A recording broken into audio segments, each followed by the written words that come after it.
welcome to Ideagen TV. Today we are excited to have with us Matt Hellman, U.S. Sustainability Strategy Leader at Microsoft. Matt leads Microsoft Sustainability go-to-market strategy for the U.S., specializing in commercial sustainability and emerging tech sector strategy.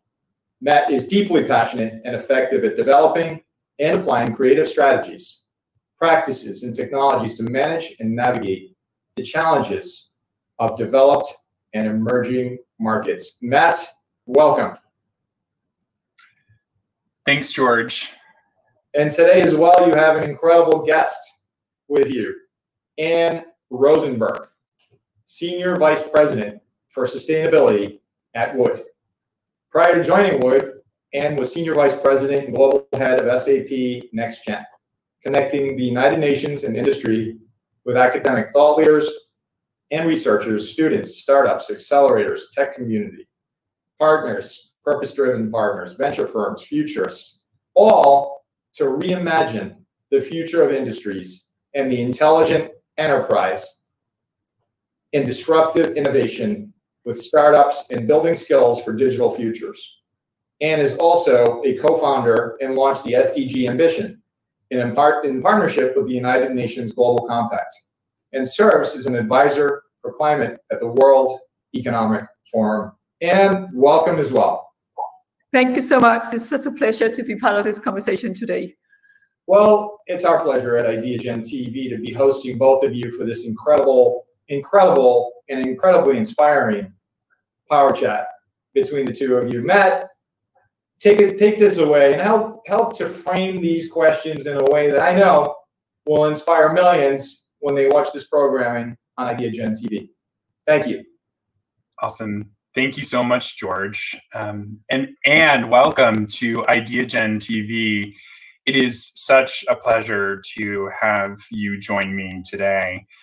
I have been such a fan of yours, following you on LinkedIn, Clubhouse, in other forums around the world, and am just such a fan of the work that you're doing to help fight our climate crisis, to make the world a more sustainable place, and just super excited about the work that you're doing, as well as the work that Wood is doing around energy transition and sustainability with customers and partners. So excited to be here.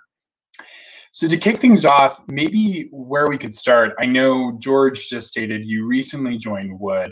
Can you share a little bit more about your role at Wood, your background, and how you became so passionate about sustainability? So first of all, I joined Wood beginning of the year, and if you look at where I come from, so I'm Danish. I do live in US, where I've been living the last 8 years. But as a native Dane, sustainability is something that is part of your DNA. Denmark is also, just to brag a little bit, the #1 country in the world on sustainability, and also on the whole sector about clean energy. And so I think just the person that I am, sustainability have always been part of what I was doing. And in my 20 years at SAP, where I've been doing digital transformations around the world, it's always been from a strong sustainability perspective. When I had the opportunity to move to New York from Silicon Valley for around 5 years ago, it was when the 17 Global Goals was launched by United Nations, and I had the opportunity to build a huge innovation space at Hudson Yard that are dedicated for UN, because I kind of realized that when you do innovation, when you work with technology, you're doing it for something really smart, bigger than just being efficient and be smart in the way you do things. It's really for a better world and for better humanity. So when COVID hit the world here beginning of the year, I was at the World Economic Forum like many others were, and I launched SDG Ambition that we speak about later in the interview. That was in January 2020, beginning of 2020. 1 month afterwards, the whole world, COVID was everywhere. And that was where I kind of realized that if you really want to go out and change the world with a sustainability focus in mind, you need to go in and work with infrastructure. So at Wood is an engineering company. It is more than 160 years old. It is a global company all over the world. It's out of Scotland. And it is all about infrastructure projects. So at Wood, we work within the oil and gas, but also we work with governments, we work with EU, we work with UN, we work with the industrial sector. We work really with big infrastructure project around sustainability. And this is what you see right now, what is happening in the world as we are coming into the post-COVID world, is that with the net zero, we are talking about huge transformational infrastructure project all over the world that is required. Also, when you talk about the circular economy and so on and so forth. And that's why I'm excited to be part of Wood. So at Wood, I'm, as mentioned, responsible for sustainable development. I'm a SVP for sustainable development infrastructure around all over the world. And I'm so excited about bringing the knowledge that I have from my technology background, but also the knowledge that I have for working with you into Wood. I love it. Well, and I think it's such a perfect transition. You know, the topic of sustainability is top of mind for many businesses and organizations. We've got the Earth Week happening this week, but also a lot of governments and organizations around the world are focused on reducing their carbon emissions over the next 10 or so years. Can you share why sustainability is so important and why they should care, and they being businesses, organizations, governments? I think what I mean, it's always been important. And then you can say, but why have we not put it into the key of what we were doing when we run big digital transformation project, or when we design product, or when we build infrastructure? Why have that not been the key before? And I think that's more the shift that we are seeing now. There's no doubt about it. What COVID have shown the world is what can be achieved when you go into strong public-private partnerships, because there's no doubt about it. When the 17 global goals came out for a little bit more than 5 years ago now, it is a really big target to be able to achieve them by 2030. But I think what we were able to do around COVID and come up with vaccines in almost no time have shown the world that you can actually go in and challenge and really solve some of the biggest issues of the world, like climate, the issue we have around climate. And I also think that what COVID has showed all of us, whatever you are, the private sector or the public sector or just a human being of this world, is that you need to act, and you need to, I think we all felt this. It become very personally what we just went through with COVID. And that's why I think people are looking at the 17 global goals, in this case, when we talk about climate, in a whole other way than we did before. And there's all companies right now are coming up with big net zero ambitions. And you also see the whole investment community really going in now. So you can say, no matter where you look right now, there is really a consolidated, united movement where everybody's coming together to work together on this big issue that we have with climate. No, I love that. And, I know you had mentioned earlier, Anne, about some of the work that you were launching at the World Economic Forum last year around the UN, the SDG ambition that you partnered with the UN Global Compact to launch. Can you tell us a little bit more about this launch and how that could potentially help some of those organizations as they're thinking through building out their net zero or net negative goals? So it is the SDG ambition. I could just show it right here. And I actually would like to start talking about how this whole thing came around. So together with Lisa King, who was the former CEO of UN Global Compact, it was the summer of 2019, and we just had the high political forum taking place at UN. And we were a couple of years into that companies and governments was implementing the 17 global goals, but we couldn't see any improvements. And we wondered, why can we not see any improvement? And that's where we came up with the idea, Lisa and I, actually at a Danish bakery, which is just outside the UN building.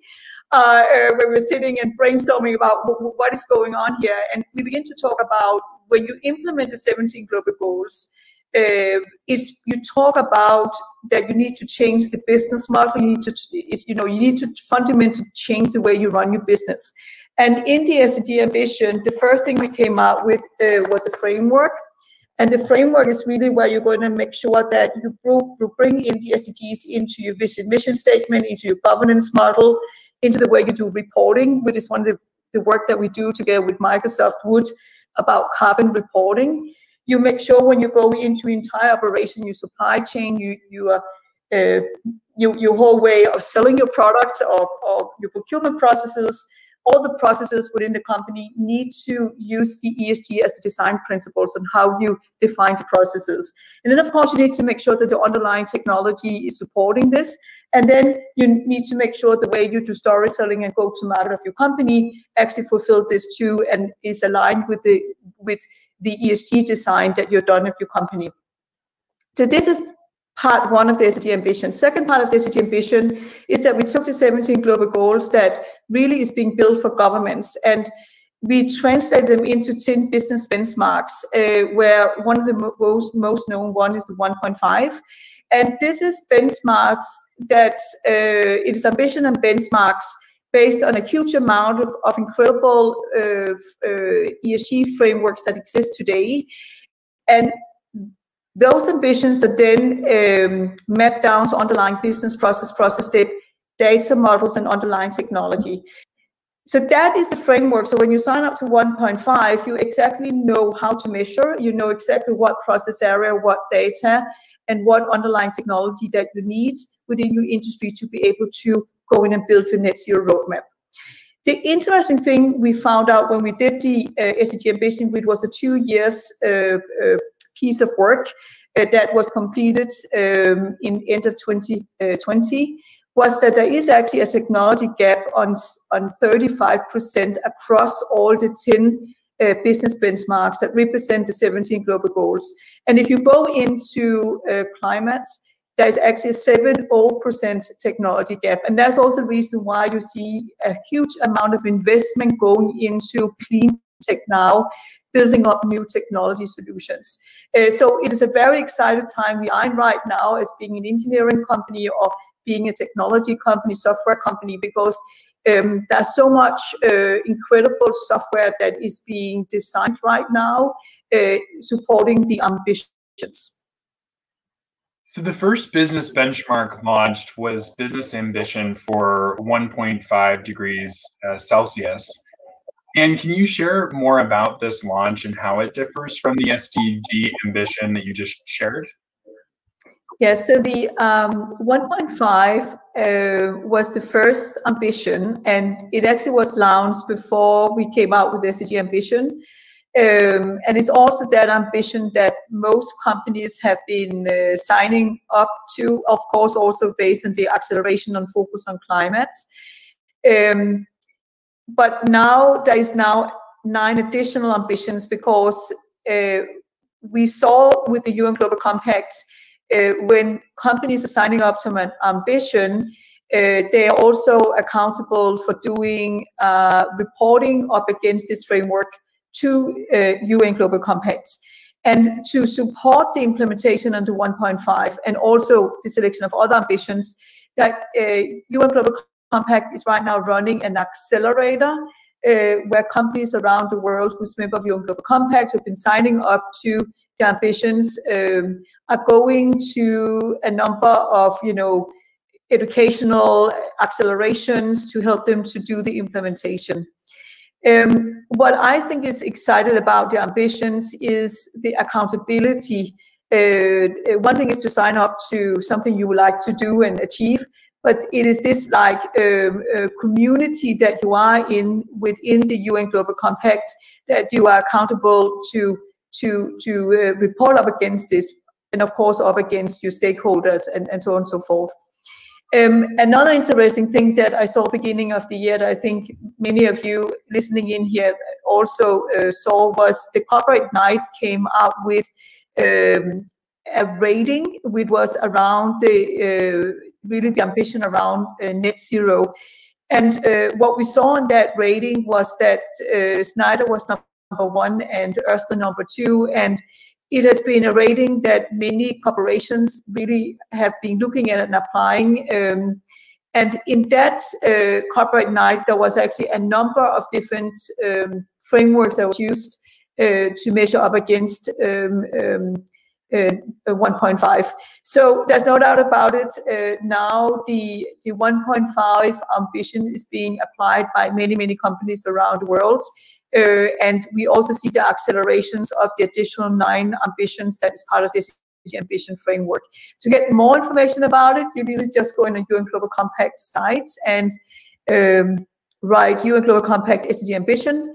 And you will, there's a number of great readings, like the reading that I shared before, which is the methodology framework. Then there is information about the 10 ambitions. Then there is data sheets where you can go and read about specific of each of the ambitions. And of course, if you're not a member of UN Global Compact today, you should definitely become a member of UN Global Compact. The community network that is in UN Global Compact is amazing, and they have UN Global Compact chapters in most countries around the world. So I'll definitely inspire you to that, to look into this. I love it. I think it's so important to have such strong calls to actions, and both of those ambitions and communities and methodologies are so critical and important for really driving change and success.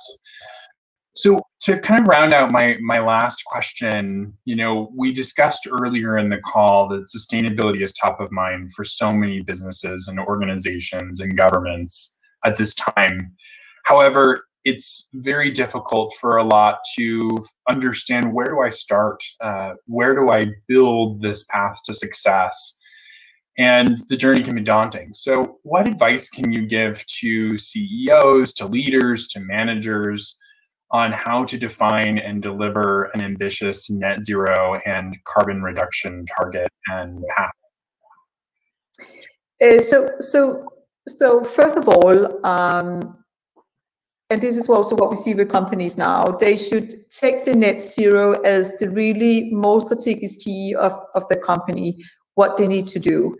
And when they go out with the commitment, that's the reason why, as I mentioned earlier, they need to bring it into an all governance structure within their company, where every single line of business are getting goals they need to achieve to be able to support the all companies 1.5 net zero targets. By saying that and be working with technology for the last 20 years, doing big transformational projects. I remember around 8 years ago when I moved to Silicon Valley, and the whole conversation was around exponential technologies and how companies was really redefining businesses and building up new way of opportunities and product and so on and so forth. This is exactly what we see here, the same thing, that we have all the technology we need at hand. For sure, we need some new technology in green and clean tech, but we have the underlying technology like the blockchain and AI and all the great exponential technologies and enterprise software that can be used and applied. But now what we need to do is that we need to go in when we run those big projects that companies have done for year after year. They need to put in the ESG as the design principles. And then there's a second thing I want to say is that we have historically been very linear in the way we were running businesses. I mean, of course, there is exceptions where people have done some totally different. But we've been very linear in the way we define and build businesses.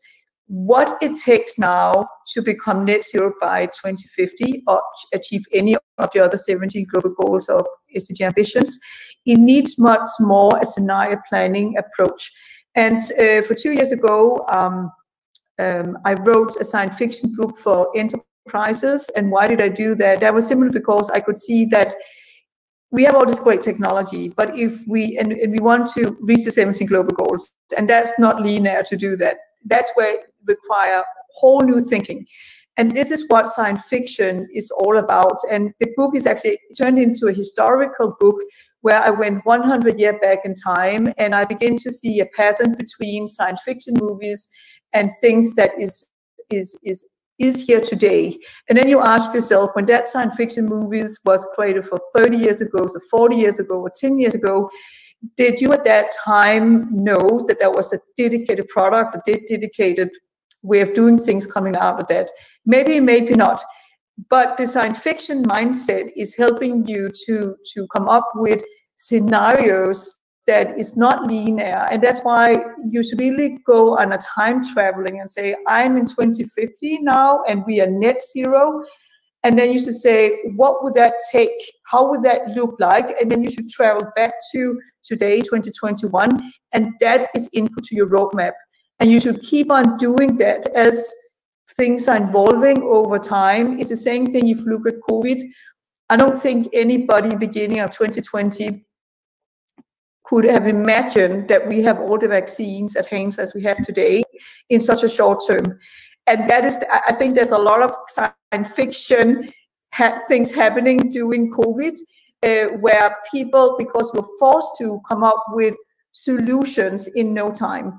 So therefore, you can say to all the great people out there who are putting up big net zero goals right now and targets, it's time to work with scenario planning, science fiction mindsets, and in your design of solutions. And without saying anything, I think we see some great companies today who definitely are built by people who definitely use science fiction to rethink the way we're doing things. So that's some of my advice. Well, thank you so much, Anne. I so appreciated your time, your expertise, the work that you are doing now with the United Nations, with all of the various organizations you're partnering with Wood, is just so inspirational. And I am so appreciative of the hard work and energy that you're putting in to help organizations, helping the world, track towards, a net zero, net negative world. So thank you so much. And George, I will turn it back over to you. Thank you. Anne and Matt, thank you so much for the inspiration. It's so amazing to see all of the incredible work that Wood, together with Microsoft, are pursuing to literally achieve the global goals of the United Nations. As you know, at Ideagen, we are committed to helping to connect the dots to achieve the global goals by creating awareness, partnerships, etc., across the planet. And this conversation today inspired not only myself, but will inspire so many millions that will see this interview and understand the importance of connecting these dots. Anne Rosenberg, Senior Vice President for Sustainability at Wood, together with Matt Hellman from Microsoft, U.S. Sustainability Strategy Leader at Microsoft. Ideagen TV, presented globally by Microsoft. Thank you.